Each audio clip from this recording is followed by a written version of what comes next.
Adramelech, Apak, Araman, Aman, Apollyon, Asmodeus, Astaroth, Azazel, Aldereth, Balaam, Beelzebub, Behemoth, Beheret, Kamash, Cimmeriz, Coyote, Dagon, Damballa, Demogorgon, Diabolus, Dracula, M.O., Euronymous, Fenris, Gorgo, Laborum, Hecate, Ishtar, Kali, Lilith, Loki, Mammon, Mania, Mantis, Marduk, Mastema, Melectos, Mephistopheles, Metzli, Miction, Midgard, Milcom, Moloch,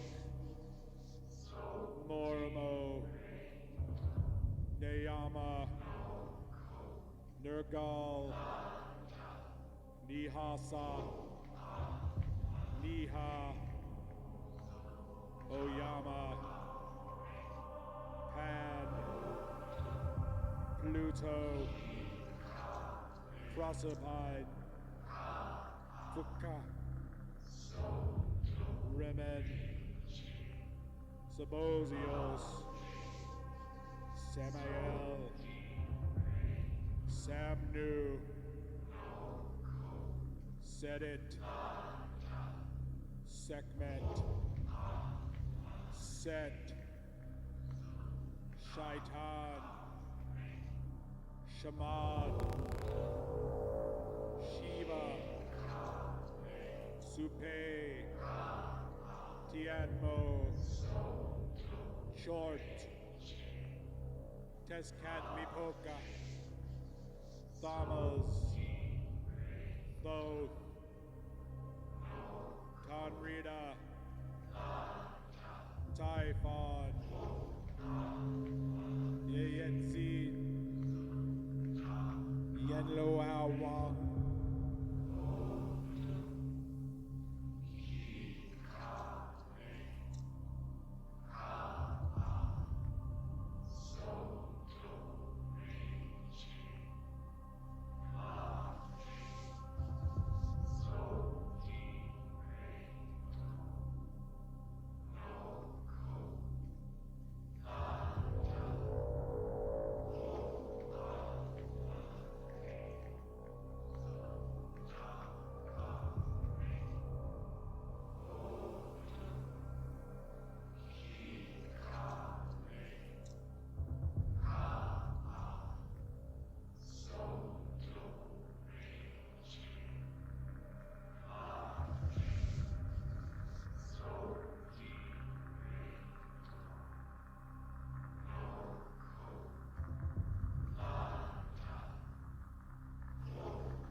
Check.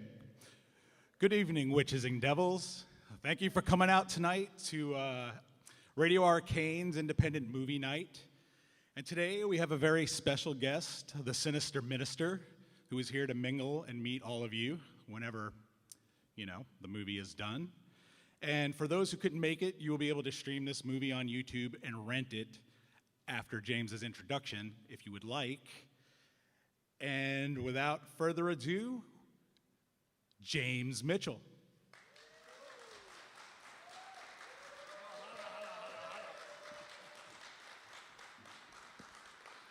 Hello, Louisville. I say hello. First of all, I would like to thank the Art Sanctuary and Mr. Bill Butler for making this happen. And thank you all for coming out here. Tonight, we're going to watch a documentary called An American Satan, which will give you the history and biography and other things of Anton Szandor LaVey, who created the Church of Satan in 1966, the year in which I was born.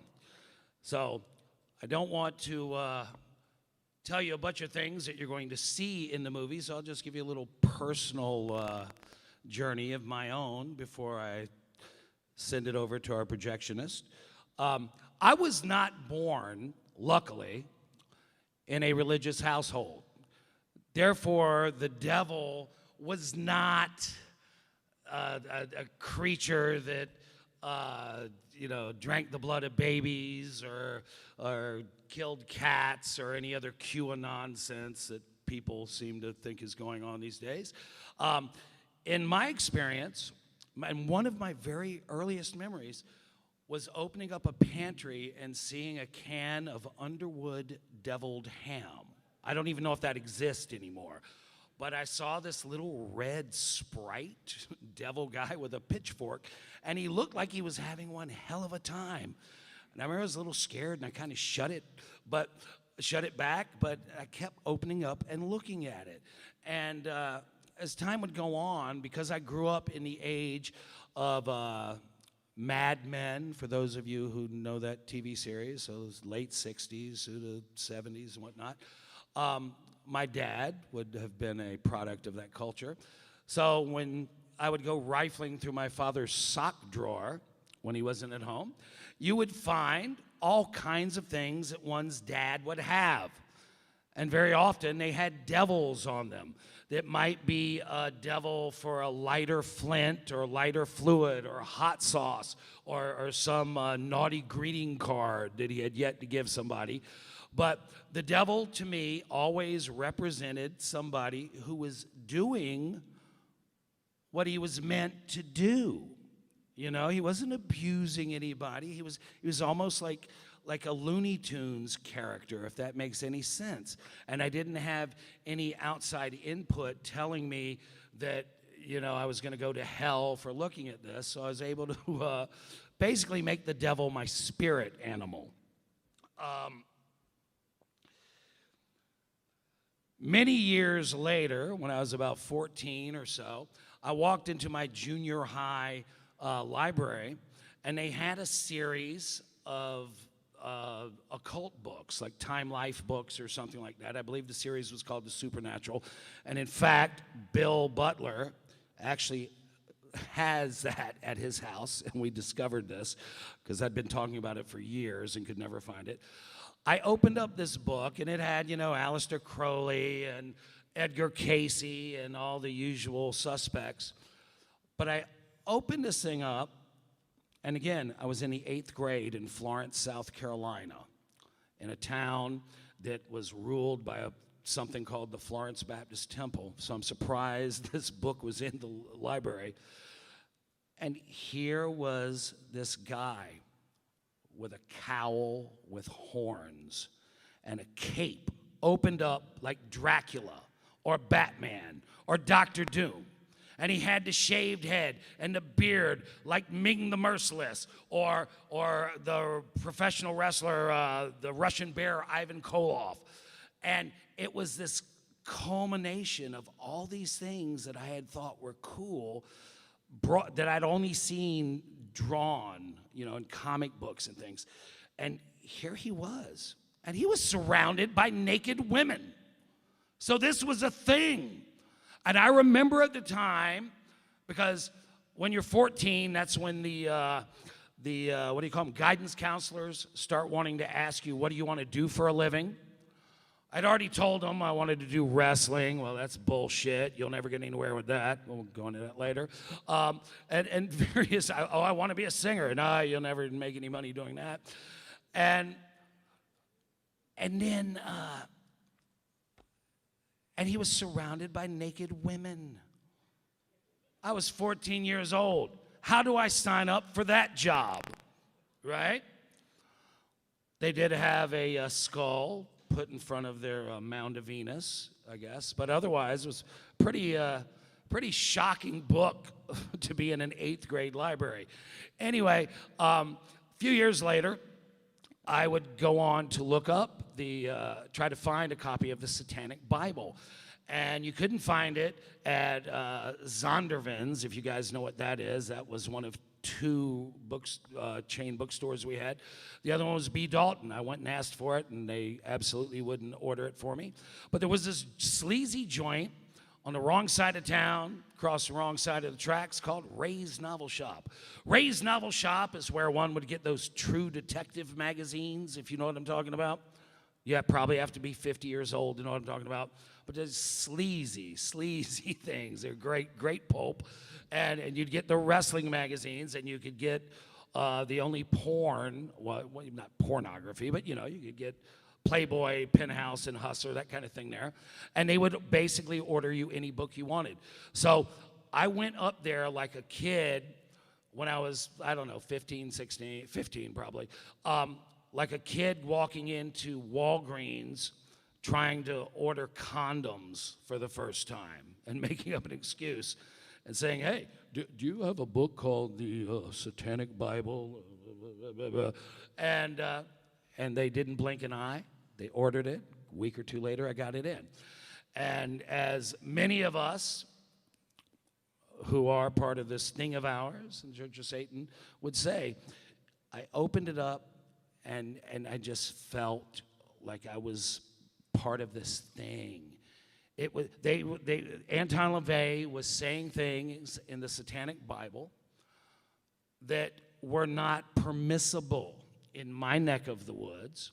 The very fact, to use the term atheist was absolutely something that would probably get you shot in the head in my neck of the woods. And it was all broken down in such a easy to digest format that it made me realize that I was a Satanist, although I didn't know how to join up. And as I recall, there was nothing in the book that said, we want you to join up for the Church of Satan. I mean, we don't proselytize, and we absolutely do not recruit members. So I had to go out of my way to figure out how to join. That would take several years. Flash forward, when I eventually, in I'd say 1996 or so, I got a copy of the newsletter for the Church of Satan called the Cloven Hoof, and I believe it was issue 126. Is that correct, Bill? I thought that I was getting the inside kayfabe, as we would say in wrestling, dirt coming in. I was going to find out where all the orgies and all the naked women with the skulls were. And it was not that. It was almost, it almost deflated me for a moment because I was looking for something very prurient. It was like reading a bulletin from the local dance club or something in your family's house with a little bit of devil sauce on it. But the one thing that I took from it which really to this day still sticks with me. I'm looking for Anton LaVey to be talking about all kinds of evil, horrible things, which were not in there at all. But he had a comment or a little blurb where he said, "The world needs more satanic fry cooks and less satanic high priest." Took a little while for that to resonate with me. The bottom line being, Satanism is not about wearing capes and fangs and running around and doing misdeeds. It's not about orgies and things, although orgies are available for those who want to organize them amongst consenting adults. But the bottom line is, it's really about being the best you can at what you do. Most religions will tell you to be humble. They will tell you to, to sublimate yourself in front of an imaginary God. Satanism taught me to hold myself at the highest level, to see myself as my own God, not delusionary and thinking I had magic powers or anything, but realizing that I only had one life to live. And the only afterlife I have is that which I leave behind me, be it smart children or something I have created that people in future generations will go on to admire. So, as I said, I eventually went on to get that job where I could be the guy who kind of played the devil and hung around naked women. But a lot of people have done a lot more stuff that's really cool. Church of Satan has a very diverse group of members, from politicians to porn stars to proctologists, and I guess in this day and age there's a little overlap in those three professions, but it could be dancers, artists, you name it. The one thing we have in common is a desire to be the very best at what we do. It does not have to have a devil horn and capes or anything like that.